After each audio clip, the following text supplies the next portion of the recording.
All right, we got the countdown going. Well, I guess we're live, and Richard's reading some like war book again. As War book? Are you kidding me? You know what this is? This is Mike Canfield's dad. Shut up. He's almost 100. He was a paratrooper in World War II. I just got this signed book from Mike. He brought it over. Look at it. Wow, man. You know, Ken Hill. My rank there, but he was an PFC. He went to Europe. Pretty cool book. Airborne School, 82nd Airborne. The guy's going to turn record this year. No, I mean, everyone should go out to Amazon and get this thing. See, John. Yeah, I'm gonna buy that after the show. But yeah, Ken Hill was on last night talking about that, and I was like, what? Yeah. Like, how did I not know this? Yeah, it's got some cool stories in here, about his life, the 3 years he spent in the military, and a little bit lead up to it. I don't think Mike read this though, because some of the questions I asked about it, like, hey, does your dad know about St. Michael? Who's the patron saint of the airborne? And he's like, no, I don't know. It was in the book. But anyway. Wow. Look, simple reading.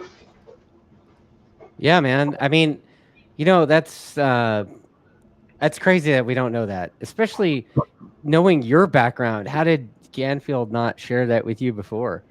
What's that? His dad? No, he's been talking about it, and then I didn't realize he had a book. And I'm like, oh, I want a signed copy. Because I have a few signed copies of various people, and like some of the members of the 442 was the Japanese Nisei World War II guys who, that went into Europe and fought. They're Japanese guys. They were Americans that fought in Germany in the 442. So I got some signed stuff from them, and Canfield's thing. I got Chuck Yeager.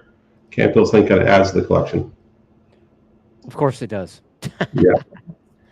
Yeah, I mean, you just came off quite the weekend at Jersey. Yeah, it was all right. You had your paddles out, the pontoon boat. They said it was going to be a lot worse than it was. It wasn't that bad. It was just a typical New Jersey. We've had a race like that before in New Jersey, but they were talking about many inches of rain and a big crescendo of rain. The track never dries, and it doesn't. It's horrible drainage in New Jersey. That's why it was such a tough decision to stay on. I'm kind of getting ahead of the game here, but to stay on rain tires on race 2. Yeah. The track was basically dry. If it didn't have the streams running across, if that grass would actually soak water, it would have been fine. But that grass just turns into a swamp. I mean, it's sand out there. We're so close to the ocean. All that stuff is just the ocean receding at one point in our Earth's history. Well, you see it on the TV, that stream, kind of at the exit of turn 10. And it's like, that caught a lot of people out. Yeah, I mean, the other thing I was watching a couple races leading up to it, just trying to decide, is there going to be a clear line for the guys to ride through? Any line.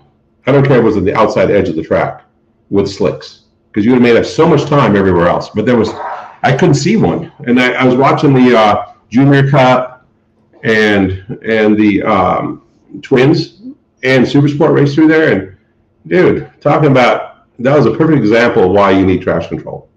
Yeah, those guys would go over the area we would ride in the wet, and our bike didn't even move around, and those little guys were just sliding all over the place. Almost, it tossed a few guys down the road.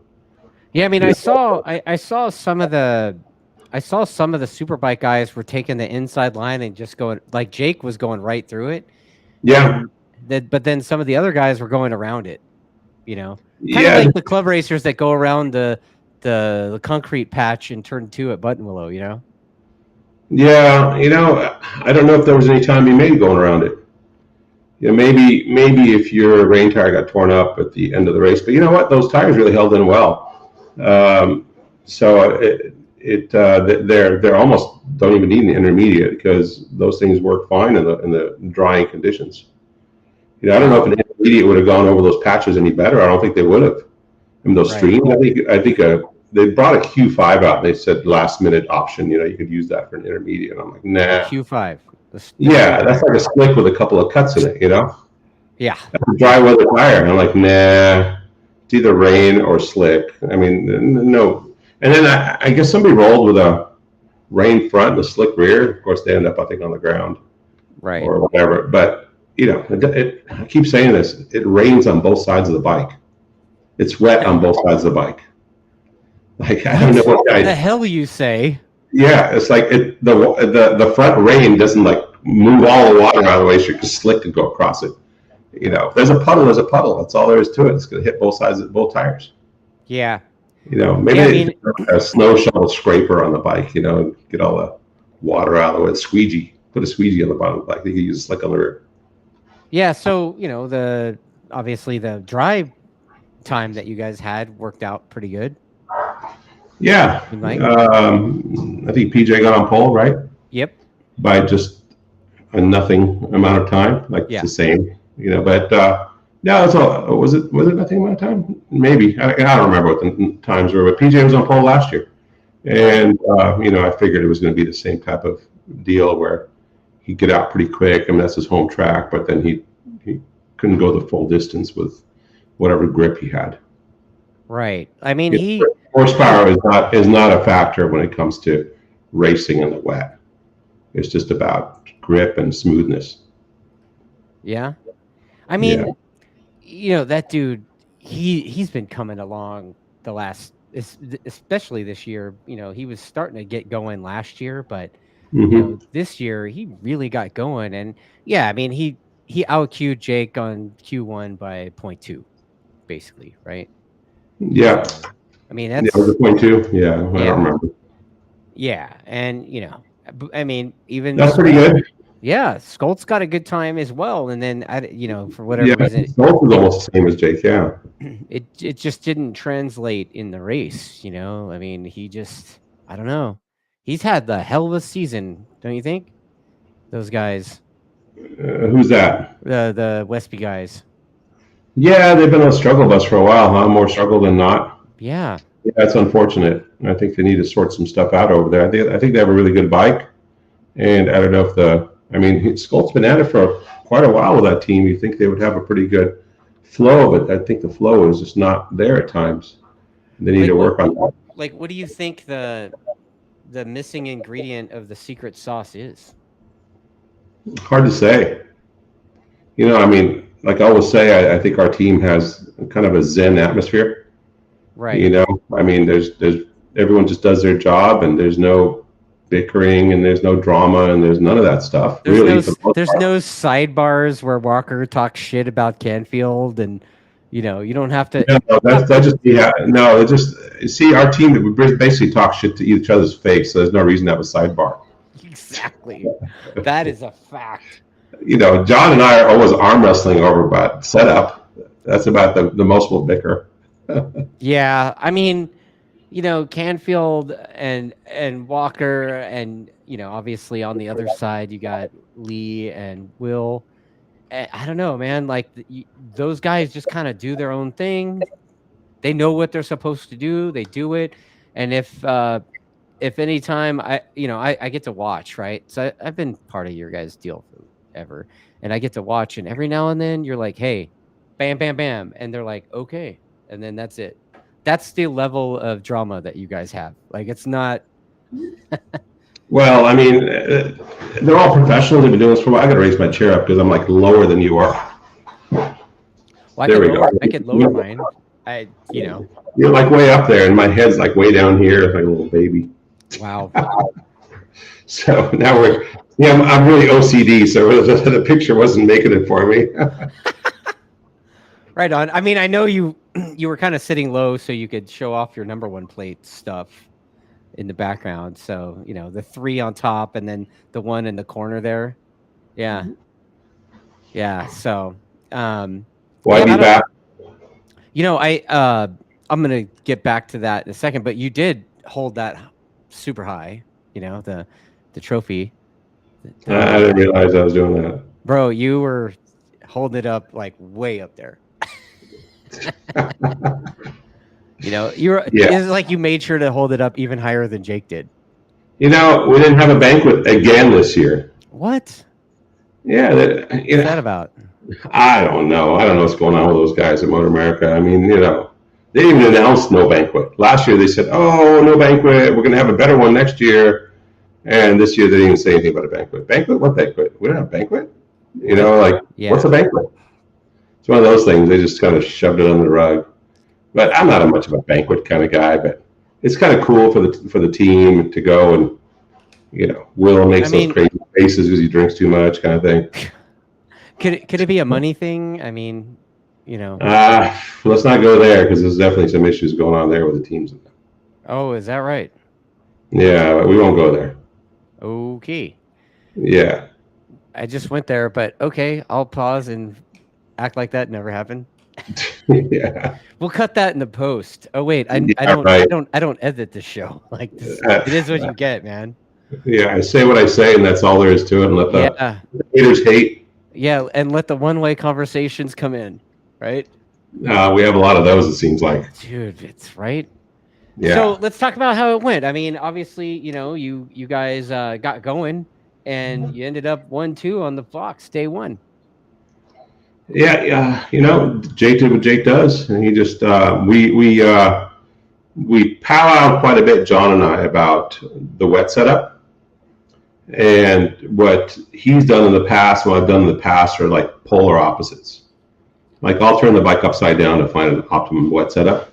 Yeah. And he likes to make little subtle changes and let the rider ride. But I think that in the modern era, not saying John's old and decrepit or anything like that, but sometimes he is.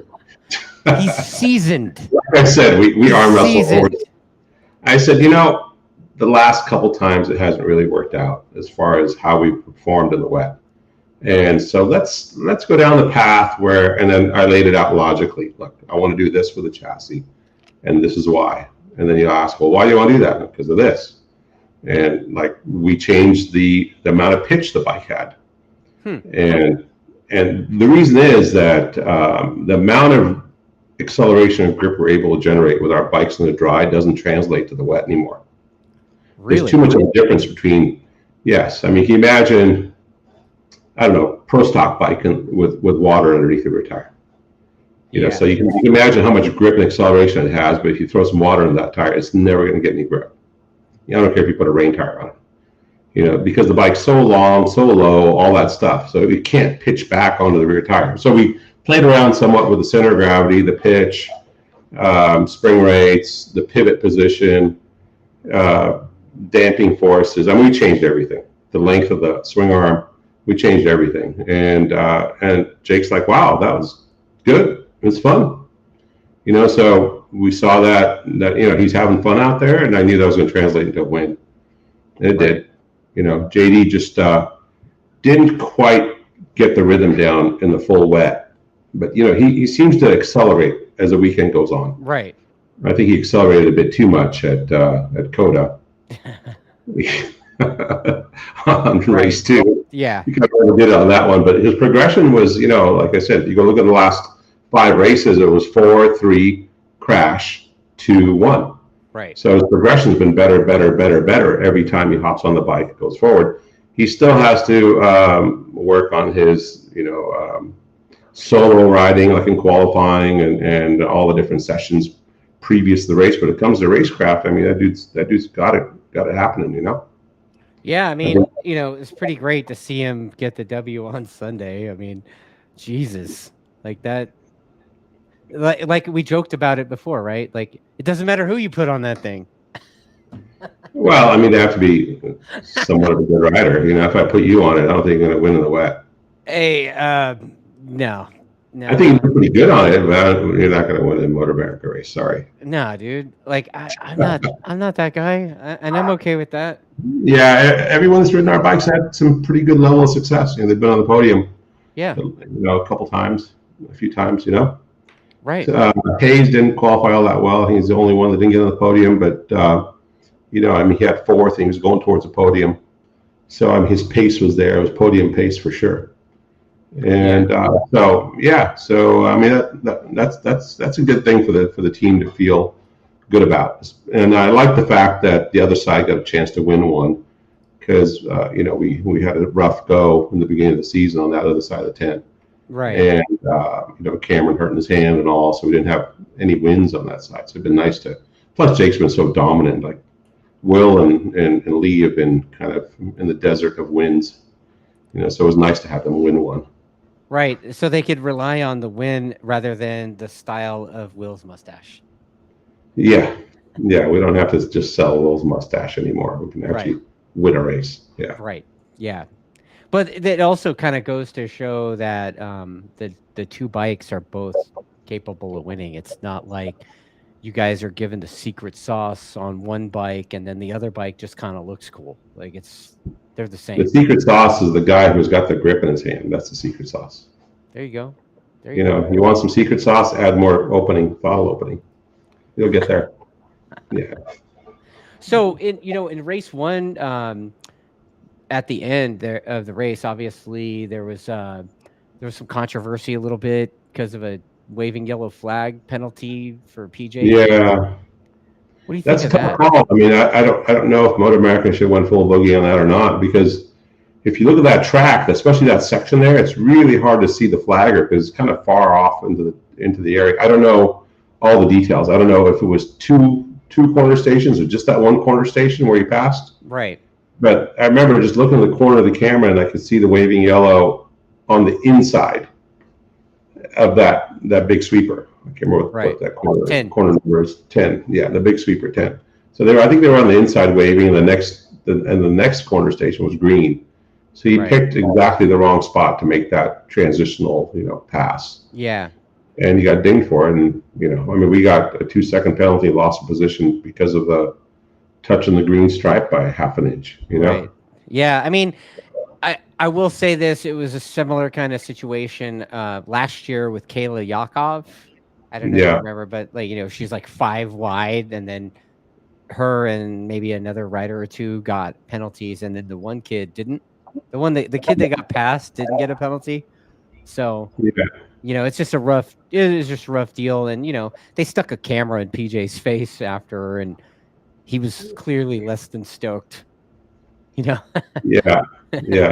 I mean, he basically said everything other than that was bullshit.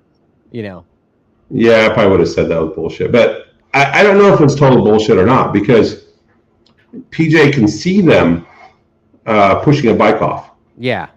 When he went right before he went left, I mean, it was clearly a bike being pushed off in the impact zone. So if the bike's being pushed off in the impact zone, that you probably shouldn't pass. Right. I mean, that's logical, right? Because there's probably going to be a waving yellow, almost always. Yeah. I would say always there's going to be a waving yellow in that area. And what's the rule for waving yellow, just for everybody watching? What's that rule again? I don't know. Lose a couple positions. No. Don't pass. Passing, right? No passing, Yeah. The penalties, lose a couple positions. Right. Go on the line, don't pass. Set up for the next one. Yeah. So he could have backed off and passed the turn one. I mean, he had the speed. So I think he got a little anxious and got in there. Probably was tunnel vision a bit. And then here's the other thing, too. It's like MotoAmerica really needs to work on their signaling. Yeah. Because +2, whatever it said, number 99 +2 or something. That's confusing.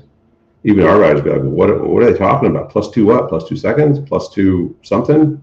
I guess every rider needs to study the rule book a little bit better as far as what the penalties are for every time you pass. But I think he was pretty confused. The team was trying to put up a pretty hasty done something to tell him to lose 2 positions. Right. But they couldn't get that across either. So, the sad part of that is if you would have just dropped back behind JD, you probably would have passed JD fairly easily. Because JD didn't quite have his rhythm in race 1. Right. And JD would have went with him, and who knows what he would have done at the end. But if he would have just dropped back behind him, he probably would have pulled around him, and then he probably would have finished second, and JD would have been third. Right. It's just a tough thing, Being a fan of the sport, obviously, major fan of this team, but it's kind of really? I don't know. Like I know a guy, right? Yeah.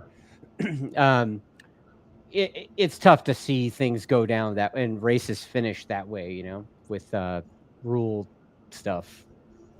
Like I'd rather the racing finishes be from the racing.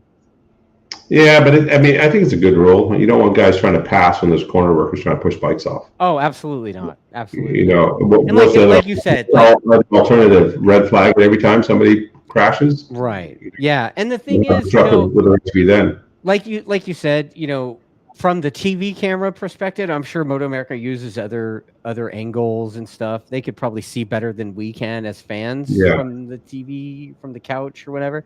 Probably even better than the people that were there. But from the TV, it looked like that corner worker station is pretty far away, and like It is pretty far and it's away. rider's right, and you're going into a left-hand corner. Yeah, your focus is on the left. You know, but he should have seen it probably on the. I don't know if the corner working station is visible when you enter the right. You know, so well, it's a long right-hander, and it's a long right-hander, so it should be visible if they're waving the yellow as you're entering the right. I don't know. I haven't looked at the corner worker station when I've been on that part of the track. I've been on that part of the track, but I haven't looked at it. Yeah, it's been a while since I've been there, so I don't have that fresh in my mind. Yeah, that perspective. But yeah. You know, it's raining. Your visor isn't doing all that great. And they're in the red mist. They're looking through the red mist, right? But none of that stuff's really an excuse, you know? No, absolutely not. He did pass on a waving yellow, and whether it was obscured or not, and there was a bike out there being pushed off. You can see it in the camera. Yeah. And he should have seen that out of the corner of his eye. There's a bike being pushed off. Wow. So, and I think that bike was there for at least a lap. Yeah, I mean, there was a lot of dudes on the ground out there, right? Yeah, I think only 12 guys finished, something like that. That's crazy. Yeah. You know, but sometimes just guys don't have a lot of experience in the wet. We don't get a lot of experience in the wet here, and the tires that Dunlop brings, that's why they're really don't need an intermediates. They're pretty hard.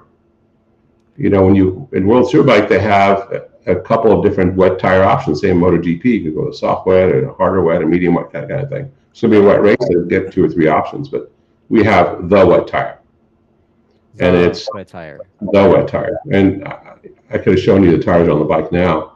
Truck's back, bikes are here, and they're not that worn. They look like they can go double distance. You know. Yeah. So you know, I mean, if they would have went probably another 6-7 laps, it probably would have started showing some wear. But I think they could have gone full race distance, but they cut the race distance down, right?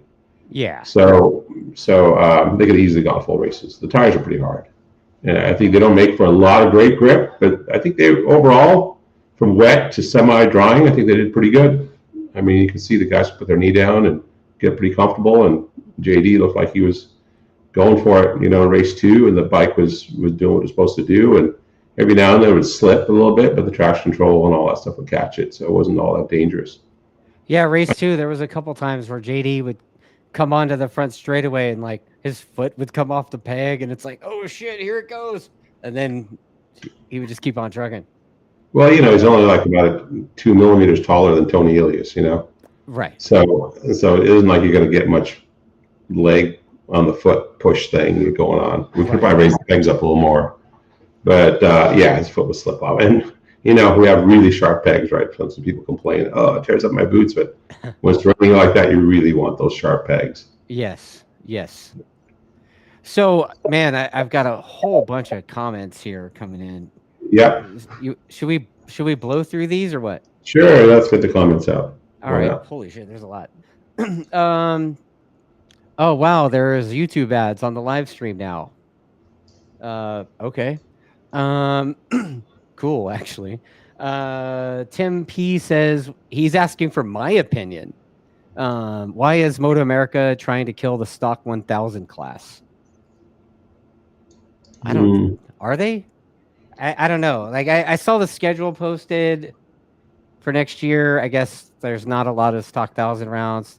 A lot of people seem to be kind of like I get text messages all day today from writers like, "What the hell?" I'm like, "Why the fuck do I know, dude? I'm just some talking idiot." Like, yeah. Well, World Superbike did away with stock 1000 altogether. Oh, did they? Yeah, yeah. I'm not sure if that's a great move for us because it was a good feeder into Superbike. But I mean, they do have Superbike Cup still, right? I do believe. Right. So I think that's a good class for the guys to get involved in. I think a junior type Superbike would be not much different than a stock 1000 class, let's say. So you know, they could have two championships in one. I've seen that done in car racing, especially endurance racing. Like 24 hours, they'll have multiple classes on the track at the same time. Yeah. So it isn't that big a deal, I don't think. The stock guys can race in that Superbike Cup deal, and same kind of championship. They get to race their fellow competitors. Right. I don't know the difference in the rules off the top of my head. I don't think there's much difference between a Superbike Cup and a Super Stock. So it's not going to be a bunch more money. Well, a lot of the complaint too is that arguably was one of the big classes. There'd be like 40 bikes in that class. So, yeah. Well, it'd be nice to get those guys in all the same field. And honestly, if they were racing the Superbikes, they're probably going to learn something and go faster. That's fair. That's fair. Yeah, I just don't know how many guys are going to get cut from lap times. Yeah. So my opinion is, I don't necessarily know that if that MotoAmerica is trying to kill Stock 1000. I don't know if that's the case. I don't think that's the case, but they're trying to fit all their shit in a TV schedule. Plus, they got to make room for the baggers and the hooligans and everything else that they BTR. Yeah. Yep.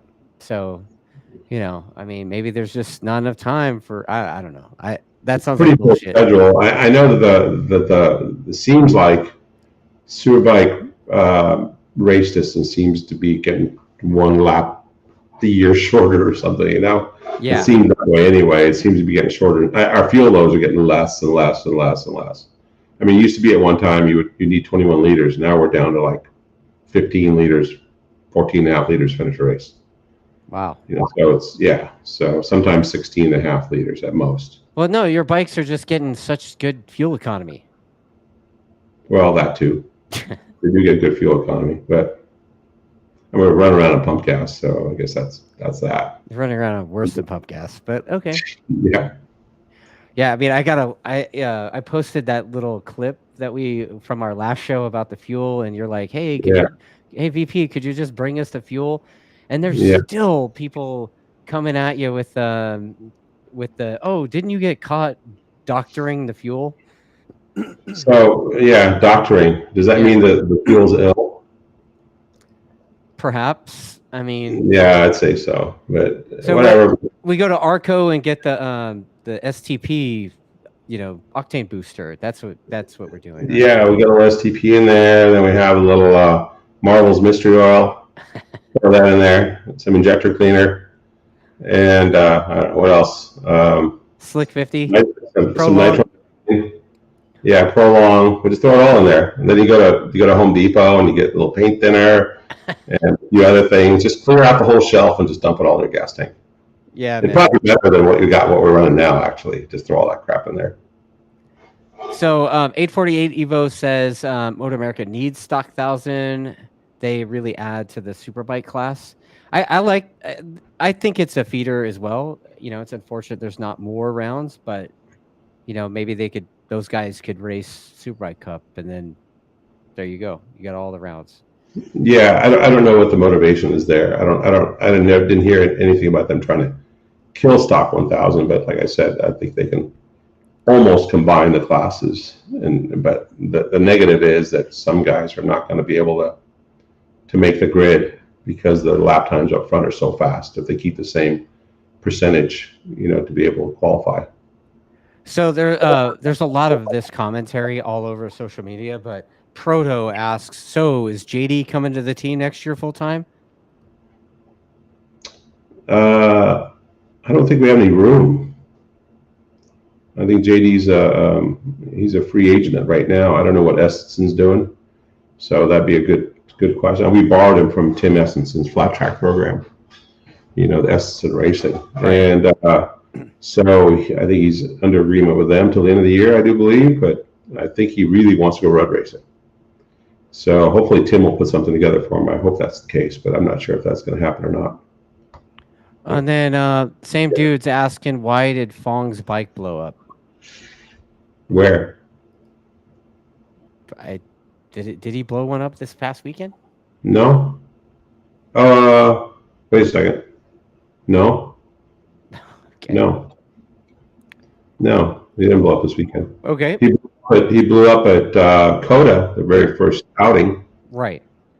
I don't know. I asked Dave what broke, and he hasn't got back to me yet. So he's going to take the thing apart. But they were on a roundy round with going around the country. So I think he hasn't got back anywhere where he's going to pull that thing apart. It'd be an interesting question, though. I don't know if it was a connecting rod or some other failure. So another comment is JD goes wide open throttle and closes his eyes. Is there a specific pic with one of his eyes closed coming out of there is this pic with one of his eyes closed coming out of a turn. There is? Do you hear about this? No. I that's a new one. He could be blinking, man. Like, I don't know. Yeah, it might have been just caught him blinking. I'm pretty sure he was pretty much like this the whole race. No, that's how you go. That's how he goes so fast, right? He just comes out of the corner and just goes. His eyes. Yeah, I think he's being a little more precise than that, but okay. Yeah, I don't know, man. I don't think he's closing his eyes down the straight. No. Let's see. Why do you think Flores didn't run the Superbike at Jersey? Was it just he hurt himself at Bol d'Or? Oh, okay. He crashed the bike at the endurance bike at Bol d'Or for some reason or another. I don't know all the details, but I think he landed on his feet or something like that, and it really jacked his ankles up, and I think his knees. He was like a little hobbling along. So I don't think he was in any condition to race the Superbike. All right. And then let's see. Chris McCreary says MotoAmerica's drop pit race for Mid-Ohio. Thoughts? I like pit race. Didn't like the owner much. No? No. Was he the guy that was mad about the parking in the grass or something? Oh, he went berserko about people parking in the grass, even though they made that a parking lot. That was on the maps, like, hey, park here, and then don't park there because it rained, and then I guess somebody put a semi there, and it tore up some of the grass, and the guy lost his shit. And I heard he's connected with VIR somehow, which is also on the outs with MotoAmerica. I like both those tracks. I mean, and those are good tracks for us, Yeah. And so, whatever, sad to see it go. Don't really give a shit about that owner. Yeah, well, you don't race the owner, right? Yeah. Well, I don't know. When he's over there yelling at us for whatever, that's pretty weird. I mean, he just gets in the middle of everything, I guess. He's out there telling us how to put up our tent. Well, that sounds familiar. Yeah. Anyway, so I didn't get a good vibe when we were there last. I like the area. Yeah. I like the track, and I like the people. Pretty friendly. That dude was just a little bit off his rockers. I don't know what the hell was going on with him that weekend. Yeah, you never can tell what people got going on. I mean, the track looks cool. A lot of the local dudes. Like I said today, my phone's been just absolutely blowing up from club racers and stuff. And there's a club racer today told me that none of us are going to MotoAmerica. They took our round away. I was like, shit, dude. I have no idea. But yeah, I don't know what rounds what. I just had a brief schedule, and I know that the Superbikes don't run at Daytona. That's the only thing I know. Superbikes are what? Don't run at Daytona. Right. Yeah. Yeah. That they don't do that. It's been. When was the last time you got a Superbike ran at Daytona? I think Jake Zemke won it. Yeah. 2000. No. 15-ish. 14. Nah, 15. Well, 12. I don't know. No, it had to have been 14, like 13 or 14, because it was the Jordan bikes. Well, dude, you guys did the Triumphs in 13. Yeah, that's true. So it had to have been before that. Yeah. I don't know. I don't remember. Yeah. Yeah, we won in 13 on the Triumph. Bust out the Gregopedia shit for that. Greg and Jake Zemke would know. I don't remember. Maybe it was 11, 12. I didn't do it in 11, so no, I did do it in 11. I don't remember. Who cares? Whatever. They don't do it. They don't do Superbike at Daytona anymore. You know that. That's no. Yeah. No. All right. So I mean, it just seems like they keep bouncing around the tracks over on that side of the country, while this side of the country doesn't get much service. Yeah, it's strange, isn't it? Yeah. I mean, it is a national series, right? It's not an East Coast series. Yeah, what do we have? We have Laguna Ridge, right? That's it? That's it. But what other tracks do we have on this side of the country that are capable of hey, they could bring Willow back. Big Willow? I think they've talked about that actually. Oh, have they? But you know how the whole Willow thing went down, right? 9/11. Yeah. September 11th. Yep. Yeah. And the Hoof thought they're still going to have to run the race. And all the flights were down. I mean, it was that morning. Was it Wednesday? Was it Wednesday morning? Was September 11th Wednesday morning? I think it was Wednesday morning. Right. And so that happened. And then on Thursday, like every flight was canceled. Everything was grounded. I remember Pridmore was in Canada or on the East Coast, something like that, because he's riding for us. He was thinking about driving cross country just to make the race, and then finally the AMA said, "There's no way. Like no officials can fly." And the Hoofs lost their minds. They said that no, we're going to have this race, and that's how that Willow 200 came about, right? Yeah, the They said, we're going to have our own race, and we're going to pay big money, and they started doing those Willow 200s. Yeah, I mean, if I remember correctly, Bill Huth was like, "Well, I'm just going to take the fee I was going to pay you for the sanction, and I'm going to give it to the riders." Yeah, well, that's all right. It worked out good for us because I think we won almost all of them. Yeah, I think you won all but one, right? The one we didn't enter. Yeah, the only one you didn't win is the one you. Yeah, so we took all of Bill Huth's money, which is cool. At least whatever he was putting on the Willow 200. Right, yeah. Right. And you usually would take the winning money and the second place money, right? Yeah, we got first, second, I think almost all the time, and I think one of the bikes broke and we only got first in one of the races. And only got first. Yeah, then it was first, third, and one of the other ones. I don't remember. Yeah, a long time ago. Yeah, so in California, there's also Sonoma. Ken Hill was talking last night. The surface was pretty shit there. Yeah, I can't ride in the wet. That's the problem. Right. Yeah, I guess they do race there in the wet, but I think it's pretty dangerous. I mean, we talked about it when they added Ridge to the schedule. Why don't they go to Thunderhill or something? Yeah, Thunderhill would be a good one. Right? I don't know about that little chicane thing there where the wall is. Okay. Yeah. Okay. Yeah, that would be kind of hairball on the wet if you're trying to pass someone. I don't know. Does it rain there? Yeah. Does it rain at Thunderhill? Not much. Like every other day? I don't know. It's like pretty dry, deserty kind of vibe, right? Yeah, but it's Northern California, so you never know what the hell's going to happen with the weather there. Right. That's right. Yeah, I guess it's just timing.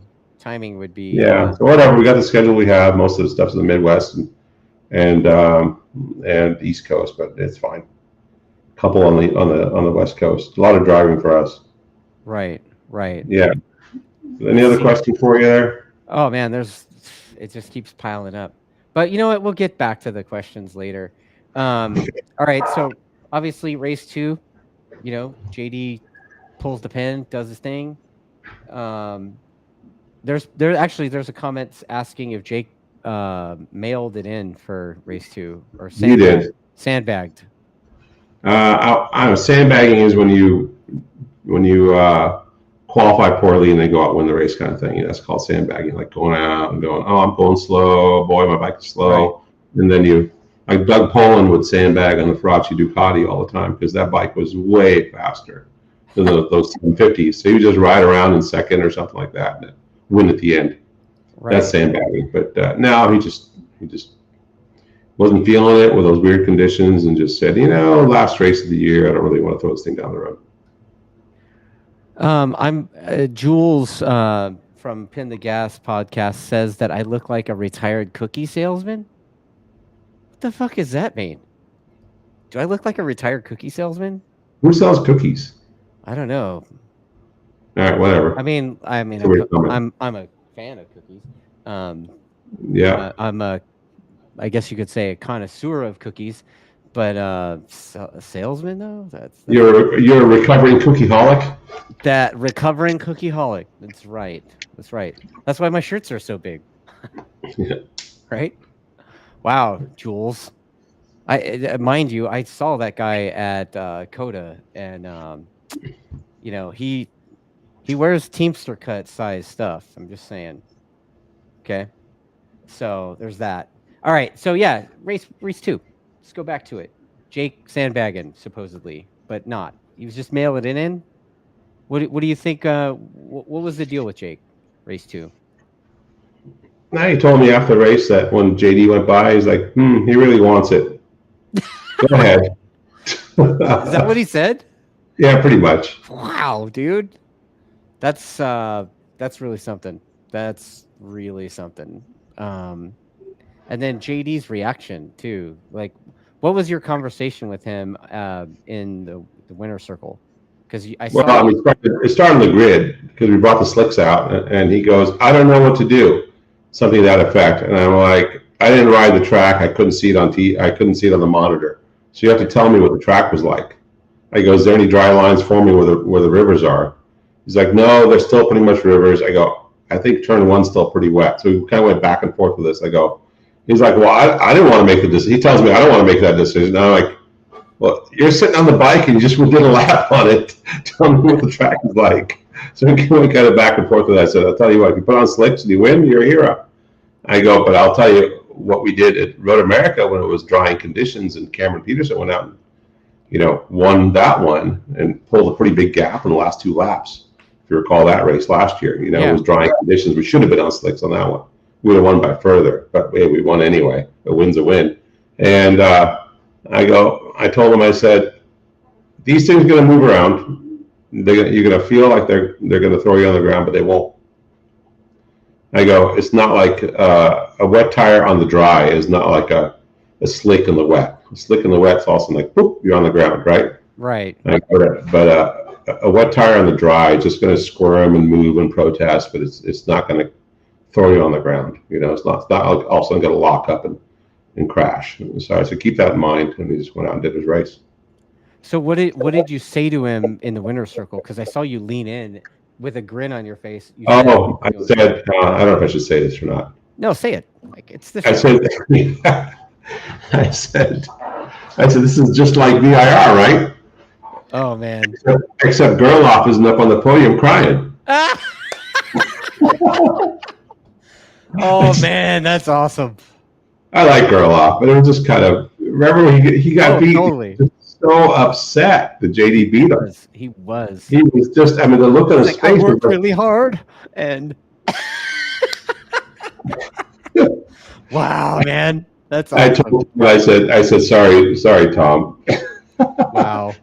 Tom goes, "It's okay. They're all Yamahas." I go, "Sorry about 19. It was the same kinds of conditions, but that race were on slicks.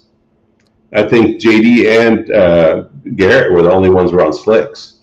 And, they probably have some kind of little rivalry from going back to the 600 days, you know what I'm saying? Yeah, absolutely. Yeah, so that's JD's like, "Yeah, I enjoyed every minute of it," or something like that. So that's what we're talking about. There actually is a comment here that says that they think that Jake was just saving you from buying dinner. Well, that night, Yamaha bought dinner because it was our championship dinner. Oh. Yeah. So I bought dinner the night before. Well, you had to, right? Because both riders finished 1-2. That's the deal, right? And freaking Canfield's all, they're like, "Appetizers?" He goes, "Yeah, we'll take those onion things, actually 2, and then we'll take some of those other things, well, actually 2. A lobster with a side of lobster? Yeah. Because I guess, one time we all went to dinner and I got the bill and it was pretty low. I'm like, "What? You guys are a bunch of wussies. Is that it?" Oh, man. So he decided to make up for the last time. That's hilarious. Wow. So, at the beginning of the weekend, I got these pictures from, Sarah's doing a great job doing the photos for the team. And I got all these weird pictures, and they were kind of secret at first, and I knew it was the MotoSpec guy because he had MotoSpec on his shirt. Yeah, Jeff Latham. So what's the deal with the garage wheelies? Like, you guys are in there? Yeah, we're actually, that's a method. You can look it up online if you want to say, look up measuring center of gravity of a motorcycle. Something like that. There's a few articles on there, but basically you there's a formula for a little bit of trigonometric formula for figuring out where the center of gravity is by raising the motorcycle and then checking the weight shift from at 1G, which we call at sag, and then versus lifted up. And then we did that with no rider, just the bike by itself, and also full load of fuel and no load of fuel. And apparently, I mean, this falls under no good deed goes unpunished, right? Yeah. So, you know, we do this in advance. We're talking to Jeff about how he can upgrade the software for to the next evolution of software and things that we'd like to see in it for note taking and things like that, because we kind of like to make MotoSpec central to our note taking. Right. So I'm talking about making it more note friendly instead of analytical. In other words, you put in all your session information, you get your nice graph, you see what you've done, and then as the session goes on, like for exit 1, exit 2 type thing, you'll come in, do a change and go roll back out for exit 2, whether it's only tires or do a chassis change, and then that stuff is documented in a database in MotoSpec, and you're able to kick that out into your data analysis software to get your dynamics. Right. So we're talking a little bit about that, and I said it should be nice if we can nail the center of gravity on our bike a little bit better. He goes, well, I'm coming down there, so maybe I'll bring my gear. And so we kind of scheduled a time for him and do that. And apparently some other team saw us doing it, and they're like, Jeff, why didn't you ask us? We'd like to have our thing done. So they're kind of giving him a little bit of a hard time. But he's willing to do it for anybody. He's not brand specific. You mean he doesn't do, it's not MotoSpec. MotoSpec's not like a thing just for Yamahas. They work with it's not MotoSpec R1. They work with other crap too. Yeah, we had our CRT bike in MotoSpec. Back then. We've been using MotoSpec, and before MotoSpec even existed, I was doing my own spreadsheets and things like that for the chassis. You were doing them in whatever CAD software that I used. So MotoSpec just tied it all together. I used to have a little spreadsheet I made for doing the linkage progression and the forces on the rear wheel and stuff like that. And so then MotoSpec kind of tied in the front, the rear, and a little bit of dynamics as well. So we've been using that off and on for a bit. I mean, John used it religiously. He's a chassis. He's a suspension guy. So right. So it's a pretty cool tool, and so you know what you've done, and you can also forecast what you're going to do by putting in your information where you might want to go. And we talked about we're going to do some type of 3-part series on it because it's fairly complicated to understand, but I'll try to break it down to where it's relatively not engineering terms, So you're basically making it so I could understand it? Yeah, any idiot, meaning you, can understand it. Yeah. So, yeah, thanks. Dude. Just idiot. Yeah. Not a moron. Just, come on, man.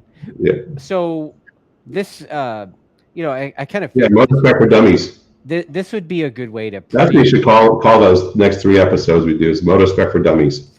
Dude. That's probably like a trademark or something. Yeah, it's probably a trademark for that. Like all those dummies books. Yeah. Excel for dummies. I remember that when I was in college. I could say for retards, but then I'd get in trouble. Right? Yeah, I think you already said it. Oh shit, I did. God damn it. Yeah, but I figured this chat based on your garage wheelies or whatever would be a good preview for what we're talking about on the show doing, like, hey, this could help you and maybe help you make the bike faster, right? Well, for sure, it'll give you some insight onto what you're doing. Yeah. Like when you make this change, how does it affect the bike? Right. What's the chassis dynamic that happens there? I'm going to raise the forks. Well, when you raise the forks, you've also changed your anti-squat. But that's hard to envision unless you have a tool like that. You can go in and go, just raise the forks 4 millimeters. Oh, look, my anti-squat went up. Oh, all of a sudden I have real snappy slides. Why do I have that? So you can go back and go, well, if I raise the forks, I should probably lower the pivot or lower the back of the bike to get the same type of feel on the rear. So there's all these different things you could do. Like what is your target? What's your goal? To be very organized mentally before you get the racetrack. Kind of like what we did with the dynamic of our bike for the wet. We had a target. We want to get maximum amount of acceleration grip in the wet. You know, we want the bike to pitch enough to where the rider feels like it's transitioning. You know, when I touch the throttle, I want it to pitch back. When I go for the brakes, I don't want it to push the front tire. I want it to pitch over on the front tire and smash that front tire into the ground so it can brake real hard if he has to. You know, and you know, you're looking for give the rider enough movement in the chassis. There's not a big board riding around in the wet, so he doesn't freak out. You know, if there's no movement in the chassis, the guy goes, I can't feel anything. If it's a brick and he can't feel anything, he's not going to have a connection with what's going on below him. Right. You know, he might feel the cracks in the road and might freak him out even more. You know, when's this thing going to slip and slide and fall down? You know, you see it a lot, right? Yeah. So those are the things we talked about, John and I, and we use quite a bit of MotoSpec to come up with a setting. And then you go back to, like, we go back so far with that tool, as far as information, the amount of notes we've taken in, that, you know, we can go back to, like, when Heron smashed everyone at New Jersey in 18. We actually put that chassis up on our MotoSpec and compared our current Superbike to that and said, what did we do right then? I mean, he won by, I can't remember what it was, like a record amount of distance, or real close to it. It was like 40 seconds or 50 seconds or something. It was almost half a lap. Well, let's see. At least a third of a lap. Let me pull it up. 30-something seconds. Is that race 2? No, our bike wouldn't start in race 2. It was idling, and then we had a wire break. Not break, but terminal burn up, and it got a little plastic underneath it from the connector, and then and it was one of the main terminals for the relay, fuel pump relay. I think got some water in it, and it arced and failed. It was just sitting there idling; it wouldn't go. But yeah, we're looking at 2018 New Jersey Motorsports Park, race 1. Yeah, all I'm seeing is club stuff. They're not showing, like, I don't see. Yeah, it was kind of some kind of mixed thing. You should have Superbike in there. All I see is club. So it's like WERA stuff. I don't see MotoAmerica. Are you looking at MotoAmerica's registration results? I'm looking at their results website right now. No, go to the calendar, right, or results. I mean, it's irrelevant. It doesn't really matter, right? Yeah, it's ancient history, right? Yeah, I mean, he basically won by a long way. So the point is that with this tool, you can take, that bike couldn't have been any more different than what we have now. I mean, the bike keeps developing, right? Yeah, absolutely. But it gave him a lot of good feel, and he was able to pull away from the rest of the field and a pretty good pouring down. It was similar conditions. It was raining pretty hard. It just started raining, I think, after day 1, and just kept on raining all the way to Sunday. So I think it was Q2 started raining, or it was Q1, whatever the situation was. And so it just kept raining, and we just kept working on the setup, and that in addition to electronics.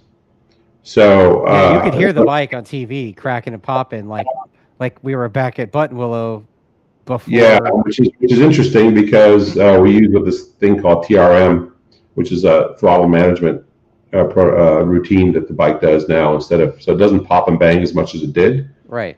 We did scale up one part of the traction control system, because we have, you know, a slip that the thing targets.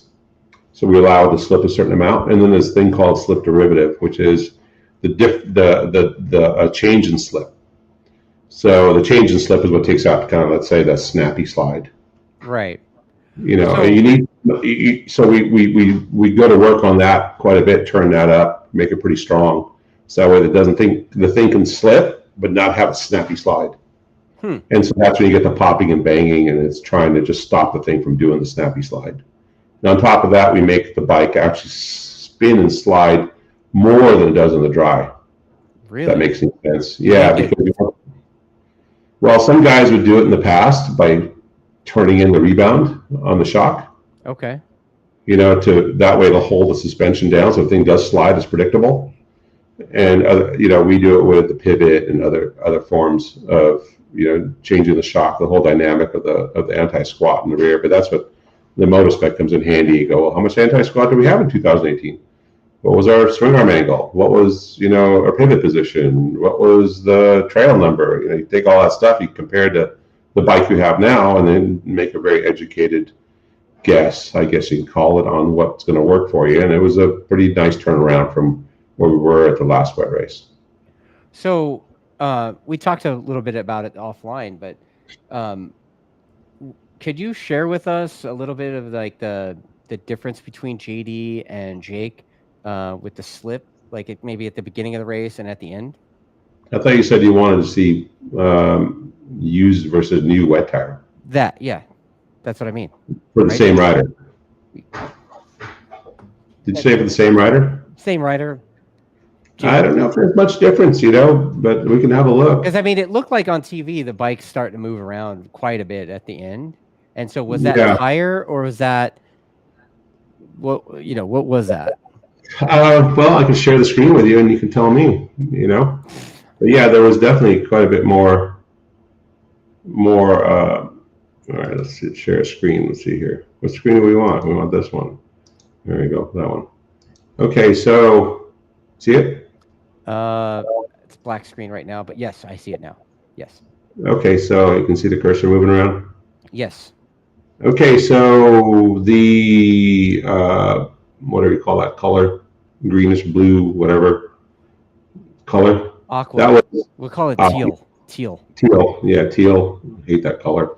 Anyway, so you can see teal is a few laps from the end, where he did 37.9. Yeah. And the red was when he was beginning of the race, maybe lap 3, when they're winding into the rhythm. And yes, you can. So if you blow up, which corner do you want to see? So I mean, 10 exit. Driving on the straightaway, right? Yeah. How about driving on the straightaway? So we'll zoom up on that little area there. So you can see towards the end, he was spinning up quite a bit more as he accelerated on the straightaway.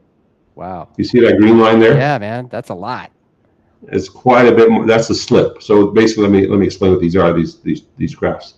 This graph here is the speed. Those two. So you see how the speed goes up, comes down, and goes up again. Right. So and then these are the slip here. This is how much the rear tire is slipping versus the front tire. So you can see that he was able to give it quite a bit more throttle at the end, and get a little more comfortable with slippage, and then slip all the way until he was full throttle down straightaway. Oh, man. And that paid off in top speed, right? Right. But people say, oh yeah, bike is this, bike is that, bike is slow, bike is fast. A lot of that's got to do with how fast you get off the corner. But at the end, they're both about 262K, let's say. I think that's GPS speed. Let me see if that's accurate. Yeah, that's GPS speed. So you can see it in the trap speed, as they keep going faster and faster and faster. But you can see what it is here, though. This is what gives you the acceleration. I mean, like here, for instance, 220K versus 213K. Or even right when he opens the throttle, he gets the full throttle there. Look at the speed difference, 151K versus 140K. Could that be a little bit of the rider getting more comfortable in the rain? Yes, because even though you practice in the wet, and we did do a full session in the wet in Q1 or Q2, sorry, that morning. That was our only session we had in the wet. So we had one session, 30 minutes, and both guys went out and stayed out the whole time. I think Jake might have come in once for a little something and then went back out, but they stayed out the whole time. And getting familiar with the thing I recommend the most is once you get your bike kind of where you want it, is just ride in the wet, because that's what's going to make it a little bit better. More familiar you are, the better you're going to be. Yeah. I mean, it seems like there's Superbike guys seem to be mostly pretty switched on in the wet. They're kind of going for it. Nah, I wouldn't say that's the truth. The front guys are still the front guys. Richie really struggled. He was really fast on the dry, right? He's been super fast on the dry. He really struggled in the wet. I mean, Bobby Fong, he was nowhere land in the wet. Yeah, that's okay. Even though Robbie Peterson came by and asked us about our setup, and we gave him whatever information he wanted, but they just couldn't get him comfortable on the wet. So I wouldn't say that's the truth, that a Superbike guy, a front-running Superbike guy, can necessarily be that happy in the wet. Well, I mean, the guys that are always at the front seem to be, except for Richie, obviously. I forgot about him. Yeah, and Bobby was pretty used to being in the front when he was on the M4 bike, and now he's kind of closer to the front on Dave's bike, right? Right. and Matt had a little bit of rough go. Matt had quite the rough go. Yeah. And they made the wrong tire choice in race 2, which we're lucky we didn't do. The rivers and stuff stopped us from doing it. And he ended up crashing in one of those wet patches in turn 1. Did he do the rain front slick rear thing? No, he knows it rains on both sides. I can't remember who did that. I was like, I gave Greg White a little bit of crap about that. I go, Greg, come on. He goes, well, some guys feel like they can control the rear easier. And I go, yeah, tell that to the Twins Cup kids and right. And the guys in the Junior Cup, and those guys are tossing them on the rear, right and left. I go, control the rear more than the front. Okay. Yeah, that's I don't know where he gets that stuff, but I don't know. That's something they used to do. I've seen it so many times, and it always fails. I've never seen the guy. I don't know. I could be wrong, but I've never seen the guy be successful with 2 different tires on the bike. Yeah, I mean, I kind of remember like an intermediate rear and a rain front, or like a DOT front. I remember seeing that before. Yeah. A real intermediate would be cool, but you still do both tires. Right. I guess some guys can mix and match when it's like that, but I don't know. If you had a really soft rain tire and you had some really soft, the problem with running slicks is that you have to maintain the heat in the slicks. That's one of the things JD was talking about too. When we were on the grid, he said, I don't think I can maintain the heat. Like it's gonna be pretty hard to keep the tires hot. And he was a little bit correct and not so correct at the same time, because there's enough dry out there that I think the tires would have stayed hot. But obviously, Matt Scholz, he's a good rain rider, and you see he struggled and then he crashed.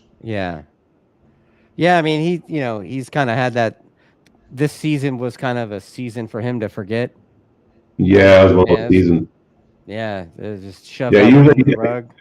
Yeah, they've been kind of like fast in the beginning, and they hit a little bit of a lull, and they're fast at the end. But this year, they didn't seem to really get the end part very good. Right. But they'll work hard at it and get it all together for the next season. So you mentioned to me something about well, you know what? Let me pause that. I want to get to the comments first, and then we'll get back. Yeah, get the comments. Yeah, because there's like an endless supply of them. It seems like more people calling us. Are there technical rule changes proposed for Superbike for next year? This is from RIS. Those are my initials, actually. Fully aware of that. Yeah. Did I send myself a question? No. I made one suggestion. Yeah. With regards to the fuel to the AMA FIM steward, I said, if you guys are going to test fuel, then you should have everyone run the same fuel at the racetrack and not allow someone to bring a fuel from last year, meaning us. Because if the fuel always varies, always, it's a chemical experiment, right? They can't be that accurate from batch to batch to batch. I said, if you're gonna take the batch from Coda, let's say, and you're gonna compare it to a batch from 22, you're gonna find some differences. It's just the way it is. Right. And so if they want to have honest testing, that's fair, then they should require everyone to buy their fuel at the track, just like MotoGP does. Right. That way they have the sample from the VP guys for that day. And then when they compare them, they come out equal, or they don't come out equal, and then you get bumped. Right. But they can't use that type of rulemaking with those types of rulemakings. It's pretty inconsistent. So I made that suggestion. I don't know if they're going to do it or not, but they should. They thought it made sense. And then the rest of the rules look like they're all solid for the next 2 years. The same things. Cool. I don't think there was any change in Superbike, and then even in the top of the rule book should be out. Maybe you go to the AMA site or MotoAmerica site, but the rule book is out for next year, and it said right at the very top, no changes for the next 2 years. So we have a solid program for 2 years. People can invest in their bikes and do all the things they're going to do for the next 2 years, which is good. So Hyperdyne 15 says with the availability of T4, U4.4, and others, Wouldn't those be more suitable replacement for the current MGP fuel? Um, well, none of those fuels pass the FIM spec. And this series is, at least Superbike is an FIM based series. Right. So they don't pass the certification that the world guys require. Right. So I don't know all the ins and outs of that, but U4 is leaded. It's great for a club guy, safe on the engine, all that kind of stuff. T4, they made a custom fuel for the big bikes because they probably wouldn't run on the MGP. And then but there's a new MGPR. I think they put that out today. Okay. I don't know. We tested a pre-pro version of it, and maybe the last one we did was a production version of it. Don't know how it's going to pan out as far as how nice it is, the engine. I think the power hasn't been our biggest complaint. Our biggest complaint is the safety of the engine. There's just been a lot, and I told the MotoAmerica this too, there's been a lot of failures. A lot. And the whole paddock isn't a bunch of morons. Right. Like, they know how to build engines.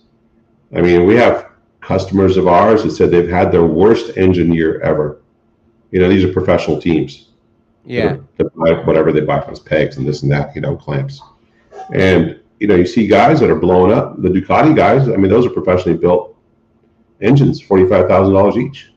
Oh, no shit. They smoked two of them at Coda, I do believe. They're down their last one. They smoked one at Road America. I mean, the BMW blew up. I mean, this goes on and on and on and on. There's such a long list. I told MotoAmerica I haven't seen that much smoke in an event since I was in an air show.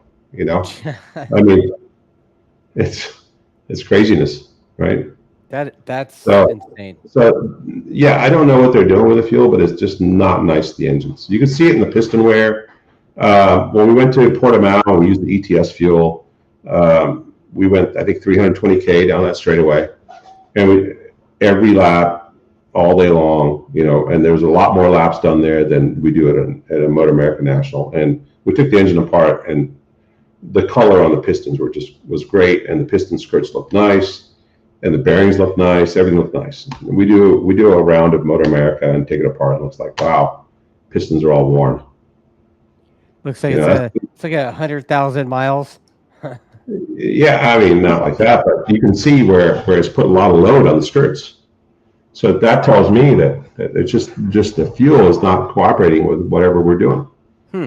Whether it's knocking or detonation or the loads are wrong, or it acts one way on the dyno and it seems to have a split personality on the racetrack. Because you go, wow, this thing runs good on the dyno. Like, it makes power, but you get the racetrack, you're like, oh man, it's not all that fast on the straightaway. Why is that? That's weird. Yeah, or if you want to make it fast on the straightaway, you end up smoking your engine. So you have to be very, very careful. And hopefully the MGPR answers that question. I mean, I've been talking to those guys for a bit, so I don't know. I'm the only guy talking, maybe. Maybe. Everyone else probably blames themselves for engine failures. Like, you knock the crap out of a rod, and you go, oh, the rod bearing failed. Well, right. Guess what's driving the piston? The combustion. Right. Yeah. Le Mans Racer said he's asking you what kind of brake fluid and engine oil do you guys use in the Superbikes? Or can you even share that? Or no, we use Yamalu for the oil, and for the brake fluid we use Brembo. Well, there you go. Keep it simple. Brembo pads, the Z04s. We use braking rotors, which are really good, and we use the World Superbike style calipers with the fins on them, with the boosters. They actually, it's like power brakes. They actually have an angle on the pad itself. So when the pad runs up against the abutments, it actually pushes the top of the pads together. So it's almost like power brakes. So the harder you squeeze, the more it pushes it together. So you end up getting a little bit of a pressure advantage and a little bit easier on the hand as far as how hard you have to pull the lever. And the Z04 pads are just awesome. They grab like crazy, even though we buy them, and they're not cheap. But this is no commercial for Brembo because we buy everything. Right. Yeah. I mean, we tagged them. We tagged them in social media on the race team, right? We pay the same price as anybody else. Maybe we should stop tagging them. Yeah, it's all right. I mean, we have a set price from the rules. Like if you race Superbike, you get some benefits. There's price on the calipers. The calipers would probably be about, I don't know, 50% more if we were trying to buy them for a bike. Okay, we'll keep tagging them then. Yeah, but the pads, they make it up on the pads. Well, yeah. I'm telling you, they make it up on the pads.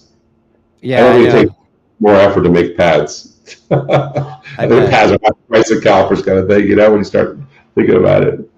It's like buying a HP printer. Yeah, cheap. Exactly like that. Exactly. Yeah. You don't get any pads with the calipers either because they know that, they're going to stick it to you. But the pads are great. The Z04 compound's been around forever and it's been awesome. Let's see. Walking Travel wants to know if you think Top Rack left Yamaha because of money or because of the engine. I don't know what that means, but I think he got tired of getting passed by that midget on the Ducati. I mean, Batista's so small, the bike's really fast, and it's just what he got. He got the BMW probably offered him a bunch of money, and they have a fast engine. I just don't know if they're going to get him where he needs to be chassis-wise. I don't know if his talent's going to overcome. There's been a lot of talented guys on the. Look at Redding. Redding was racing at the front with a Ducati, and then not quite beaten up on Top Rack, and he goes to BMW and it's like not doing much. Right. So hopefully it isn't like the retirement ride for Top Rack. I don't think it will be. They got super talented. But I don't know. I mean, the Yamaha may not be the fastest bike on the racetrack, but sure is the most forgiving. You can do a lot of stuff with that bike.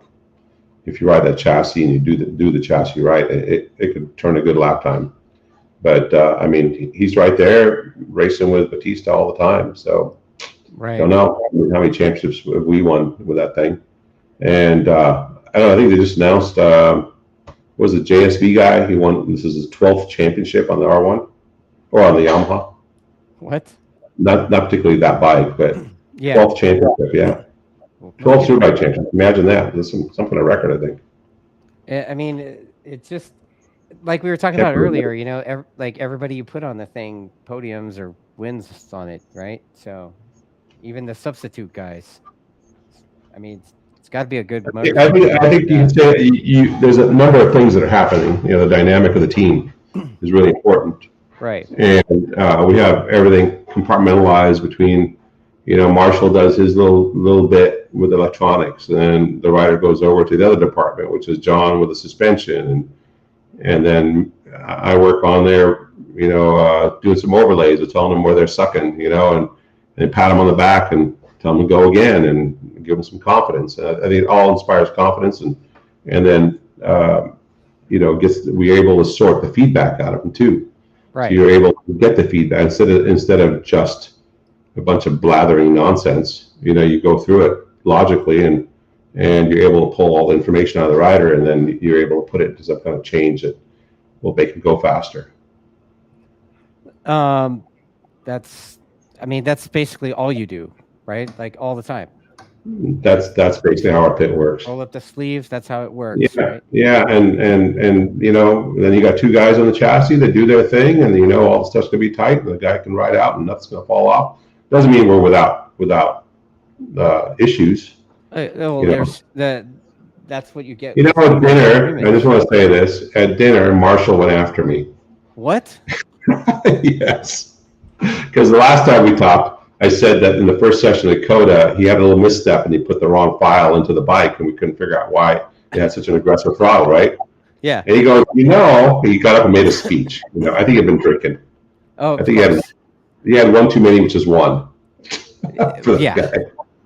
So he goes, blah, blah, blah. And by the way, it wasn't the map. It was the O-ring inside the valve cover that made the bike had a smoking thing. And so he decided to stop running it because he weren't sure what happened. Just saying. He was sitting next to the door so he could run out, though.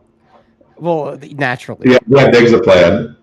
Well, he had to be close to the door, because, if Will gave him another cocktail besides the one, it would be a cheap date. Yeah, Marshall for sure is a cheap date. He does the one drink for the one championship. Oh, man. Super funny. There's a guy, He gave, he gave a pretty good speech with some levity and stuff. It was fun. We had a fun time out. Well, you know what? This team is fun. I mean, it's you guys are all If business. if you're a geeky moron, this team is fun. Yes. Wow. Guess I'm a geeky moron then. I mean, they'll say, I'll own that. You know, I'll own that. How much fun could that be? I don't know. I mean, my wife hates it when we talk technical stuff. She's like, stops taking notes. Yeah, but then all the other geeky morons, they want us to be more technical, right? Right. Totally. Yeah. So I like it. I like the tech stuff. Shoot some more questions at me. Come on. Man. All right. So there's a couple comments. Le Mans Racer wants me to make more R1 videos. Says my bike is nice, dude. I don't do anything but ride bicycles right now, but pretty soon I'll be riding motorbikes again. Next week is that San Francisco to Saturday. I leave Fisherman's Wharf to LA. So hopefully I'll get back on the R1 again, man. Hopefully I still remember how to ride. Next Saturday, you ride from San Francisco to Los Angeles? I'm riding my bicycle from San Francisco to Los Angeles next week. Yep. From Saturday. Hopefully no BMW smashed into you like the last time. Right? Yeah, that was pretty crazy, man. I don't know. Do I have 9 lives? I didn't win the lotto. I did buy a lotto ticket that day, just it's because of that. I can't believe that person hit you on a bicycle and then just sped away. I can. It's California, man. Yeah. You know? That's when you need to be. The concealed carry works. Just start shooting at them. Yeah, but that's another thing that doesn't work in this. I tried to kill you, girl, or whatever it was. Whoever it was, yeah. It's pretty gnarly, but yeah, I'm looking forward to the San Francisco to LA thing. It should be fun, and like I've trained so hard for it, it should be easy. So, another comment is from Polo Medina. I don't know if you know this guy, but I know Polo. What's up, Polo? Thank you for watching this thing. Polo's got a shop called Moto Technica in East LA. We sell them, I think. Yeah, I'm sure you do. Like they're a performance shop. They got a dyno and stuff. And back in the day at Willow, they were the guys that had like the orange and blue bikes with like flowers on them. Oh, okay. Yeah, or monkeys, right? Yeah, they were fun. The guys we hired was from East LA. That's right. You know what? I know. I guarantee you, if you say that Polo Medina to your employee, he knows who he is. Okay, I'm sure he does. Yeah. Let's see. Do they Walking Travel wants to know? Do they drug test the riders? Like they do. And he says they need to test some of the back markers. Why they even show up? Like I don't. Which everyone has to start somewhere. I'm never bagging on the back markers. Yeah, I don't. Everyone has to show up and put in their effort. I mean, the first time you ride on the national level, you think you're hot shit at your local club race, and you decide to enter a national level. You're like, oh crap, I'm slow. Yeah. Or sometimes you have a good ride because you're at your home track. I've seen both. And then, you never know. That dude goes back and works harder and comes back even stronger, so never bag on the back markers. Well, not only that, but let's give some perspective here, dickhead. Sorry, I'm emotional about that shit. So being real, the back markers in Superbike, first of all, not everybody's, Jake Gagne type guy, right? But they could be. And they could be. Jake Gagne had a lot of shitty races on not so successful teams. But like these guys that are back markers, they're really fast. They're really fast. And I guarantee you, if you're Joe dipshit track day guy and you think you got something, I guarantee you that back marker in Superbike will smash you. Like, will smash you. Make you look like a fucking idiot that you seem to be. So yeah. But hey, Jake Gagne only won his first Superbike race in 2021. Yeah. So that puts it in perspective. And he's been riding a motorcycle a long time. He's ridden Superbikes before too. He didn't just pop out of the room and all of a sudden go, "Hey, I'm a Superbike champion." It didn't happen like that. Maybe it happens for some people, but he did it out of hard work. Yeah. And being on a bunch of different teams and a bunch of different bikes and learning his craft as he went. And that's what happens at back markers. They stick in there and they keep going and going and going. Eventually they'll either run out of money or or improve, Yeah. get more support. And talent's always going to be there, or not. Right. But if they improve their skill and they're staying motivated and they're financially able to do it, then they're just going to keep improving. Right. Chloe's got a good question for you. She wants to know. Chloe's the data. Yeah, I know.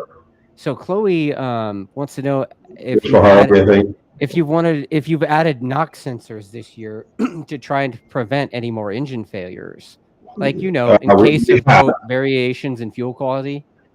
We've actually only had the failures or pending failures. They weren't even full failures at MotoAmerica.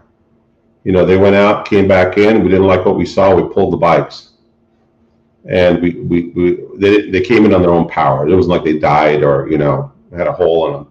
So, but yes, we have added knock sensors, and we have we got a logger from a place in Greece that makes a pretty nifty logger, and we're still getting our head around finding the right frequency of our knock, because the R1 engine is a pretty noisy engine, so you have to isolate the knock from all the other stuff that's happening, being an odd fire engine, all that stuff going on.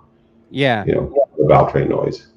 So we're working on that, but that's something I think we're going to use pretty religiously to make sure that we don't exceed the capability of the fuel, whatever the heck they give us this year.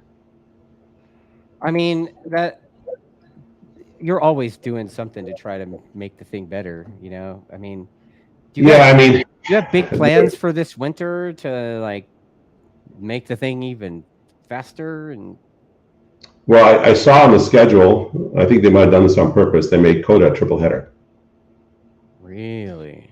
So yeah, so they try. I mean, I can only imagine they sat in their meeting and they go, how can we stop Yamaha from winning another championship? I know.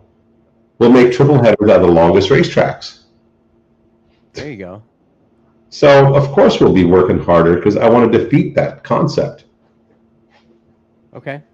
They can make all of the long racetracks triple headers, and I still want to win the championship. I mean, but I think they changed it up. I mean, they'll probably say that wasn't the reason, but come on, let's be honest here.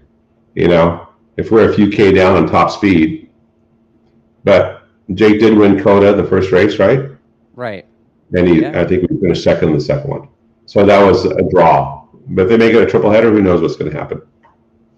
I think this year, Laguna and PRC was triple header. So, don't know.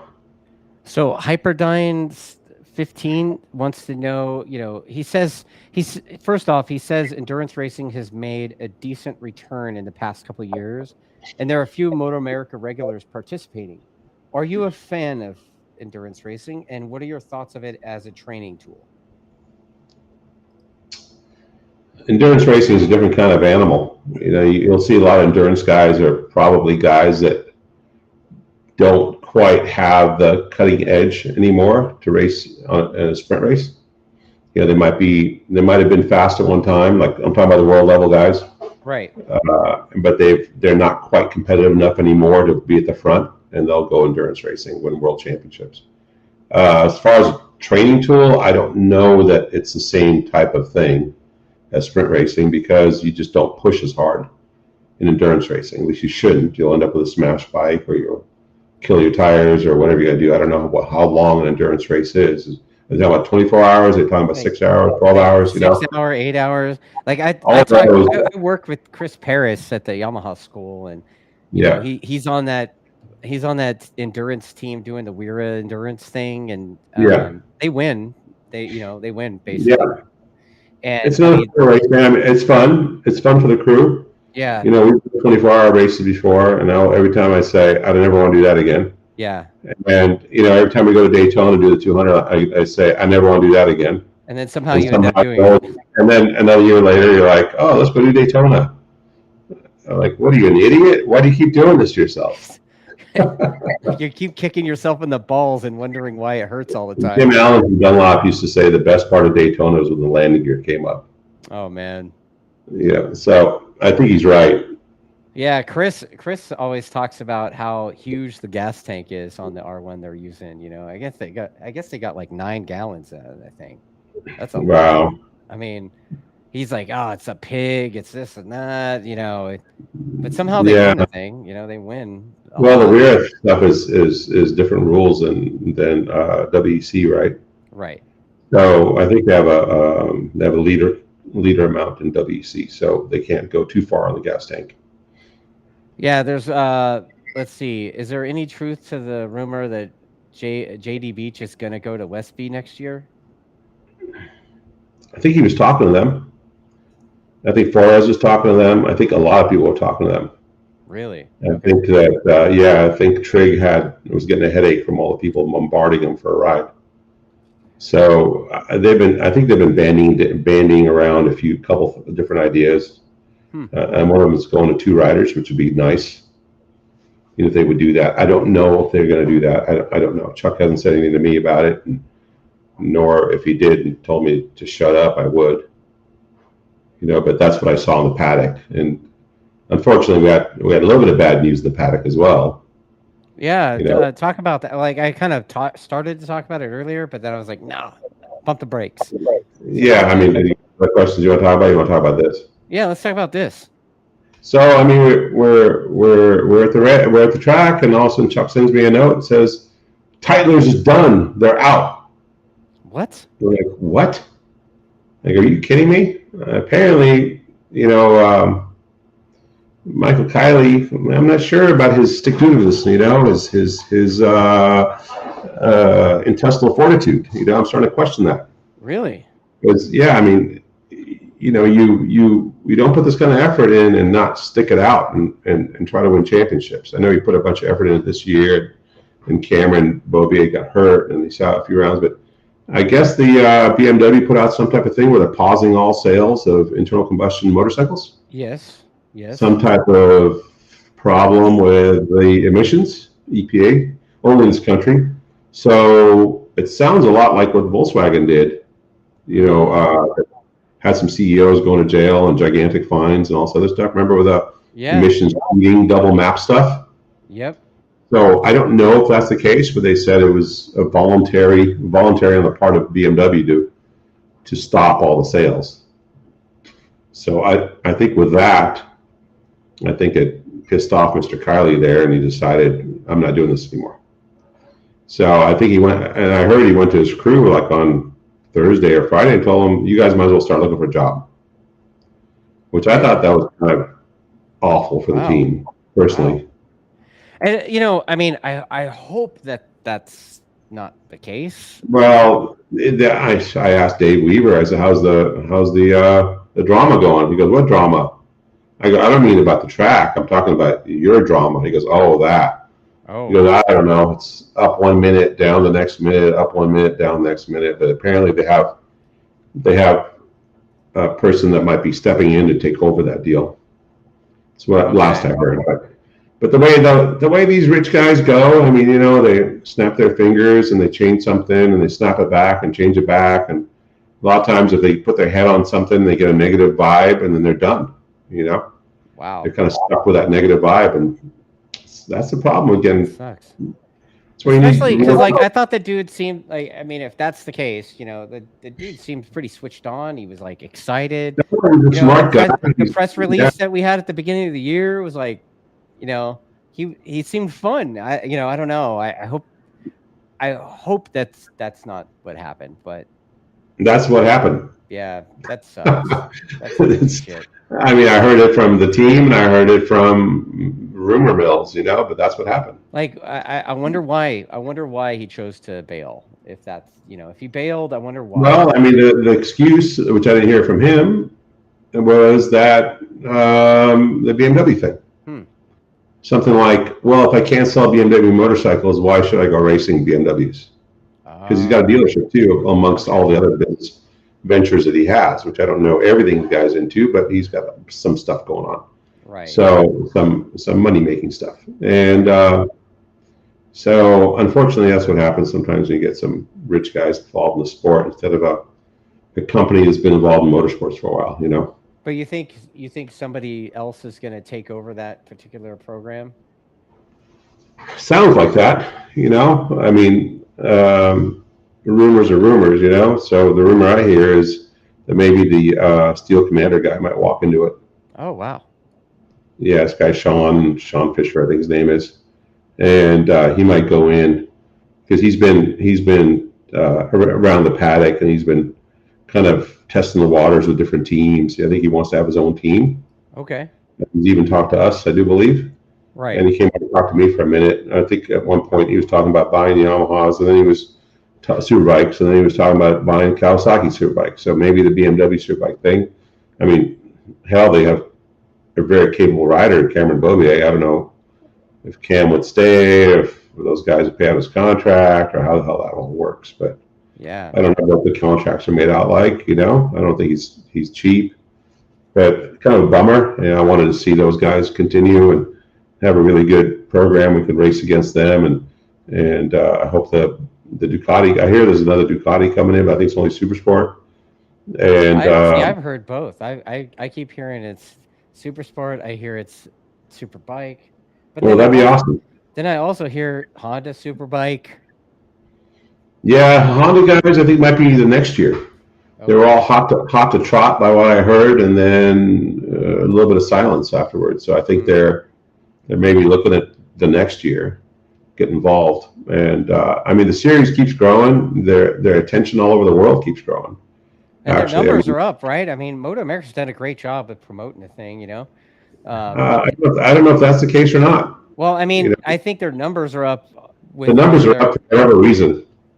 For whatever reason, the numbers are up. Right. And there was an article in Road Racing World talked about how they've been doing, right? And I think Chuck Axelson said that, it's on YouTube and it's on Live Plus. Live Plus, you get more content, but YouTube, it gets more exposure. So I think they have more exposure than World Superbike. I mean, you can't swing a dead chicken without hitting a MotoAmerica episode somewhere, right? On some platform, right? Yeah. So I think I heard also that the numbers are pretty strong from other countries like India.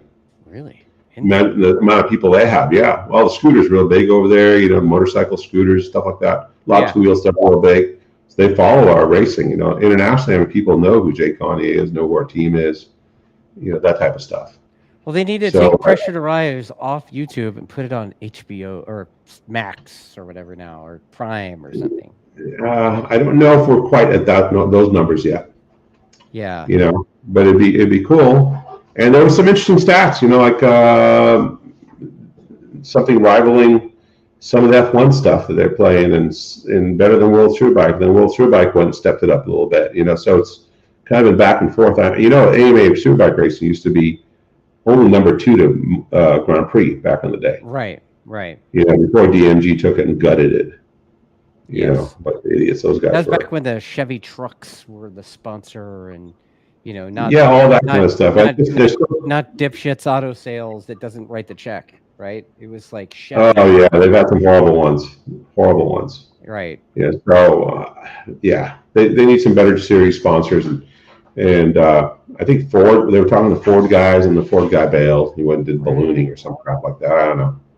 Yeah, they were trying to squeeze in for some dough. I don't know. So Tim P says MotoAmerica is killing MotoAmerica with them killing the classes. The numbers are up because of baggers, unfortunately. What do you think of that? I think people watch Superbikes, and I know the baggers help. Yeah, I mean it's just another show, another variable on that. So baggers bring a diversity to it, then that's fine. Yeah, I mean, the thing is, it's like getting the people that are into baggers to see Superbike, I think could be the goal. But I mean, man, the baggers, it's hard to argue the baggers have brought in a fan base that wasn't there before. Yeah, no, they've added to the fans for sure. Right. Yeah. All right, man. Well, you know what? This has been a good show, Richard. It's been fun. Let me see if there's any more comments real quick. Yeah, I buy R1 in Thailand because of the Attack bike. That's what this guy says. He lives in Thailand. Yeah. He bought a bike. He bought an R1 because of your bike.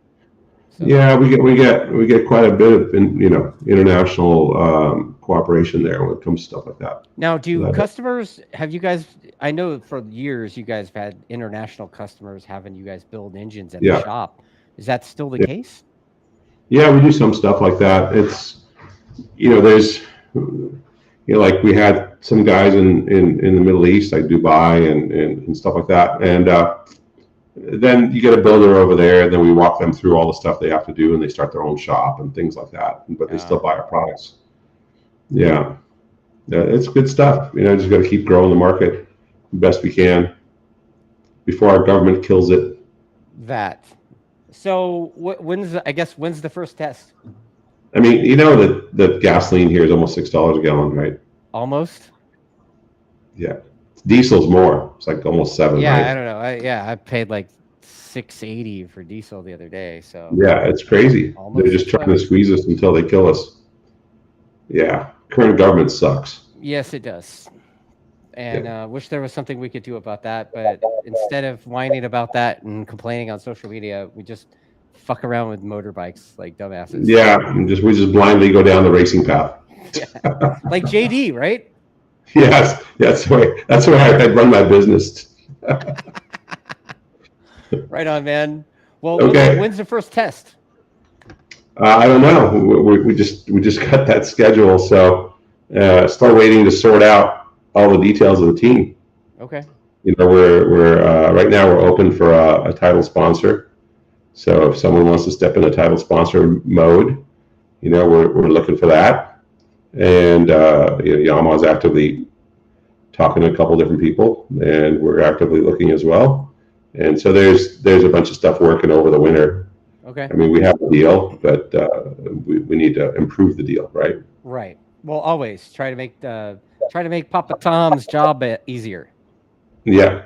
Right. Yeah. There you go. Right on. Well, man, it's I guess we'll make an announcement. Yeah, definitely buy Canfield's dad's book. It's called that.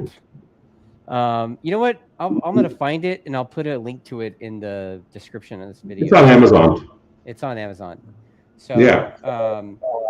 But yeah, I guess I'll see you at the next test. Or actually, you know what? We'll make an announcement about MotoSpec after I'm done with that San Francisco thing. Yeah, that'll be fun. And then we'll have the geeky morons calling in and asking all kinds of questions. Yeah. And some I could probably answer, and some I may not be able to. May have to get Jeff on the show too. We could get Jeff on the show. That'd be cool. We could have. I was thinking about a way to do another what do you call it? Superbike roundtable thing again. That'd be kind of neat to have you guys. But I didn't know that Kylie was out. I was like, oh fuck, man. Yeah, Kylie's out, and then Bobby thinks we're a Yamaha only deal, so he's not going to want to talk to you. Yeah, I was like, dude, I bought parts from you, asshole. Like. And then Heron hates you, and then who does? Let me see here. You had a little falling out with the Ulriches, so they hate you too. And I mean, so yeah, roundtable be me and you, and Chuck, basically, right? Maybe Dave from ADR will, yeah, join in. We get an Aussie Dave. Yeah, we could. Yeah, maybe you'll piss them off before the day's up. No, dude, Dave's an Aussie. Like he's got super thick skin. Like yeah, for the most part. Yeah. All right, man. Well, I'm gonna let you get back to work, and we'll wrap this thing up. And thanks for coming in. Yeah, no worries. Again, thanks for putting up with all my shit. Yeah. Yeah. All right, man. See you. Okay.